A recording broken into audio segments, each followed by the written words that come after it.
if we have these BIPV systems installed, how efficient would the building be? I mean, in terms of, maybe you can give an example.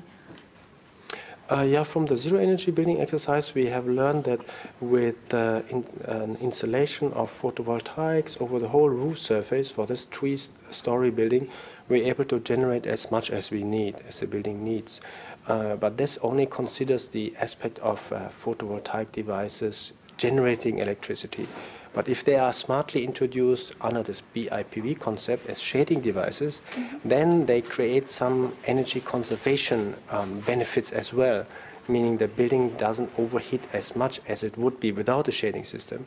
And if this shading system also, on top of that savings, generates something, then there is actually twofold or actually multiple benefit of photovoltaics. So the efficiency of shading can be as high or sometimes even higher than the pure energy generation. And also if building owners know about building producing energy, they somehow are more aware to the whole kind of energy consumption, and they start to be more aware of their energy consumption, reducing their energy consumption. So there are tangible and intangible aspects of this energy efficiency benefits. Okay.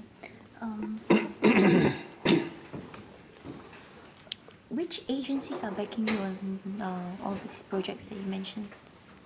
Oh, I think in Singapore we have this advantage that there is EDB, Economic Development Board, which has close to 2 years ago identified solar industry as a key economic growth area.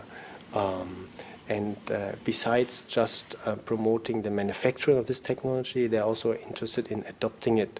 And we have seen during that conference a lot of interesting solar farms on the open field, but land in Singapore is scarce, so most of the adoption will be in the building landscape, so facade and roof and so on. That's where the Building Construction Authority, BCA, also comes into play, and they also back this integration of renewable energies and energy efficiency methods in their regulations. They have this green mark assessment scheme which tries to promote energy efficient buildings and renewable energies.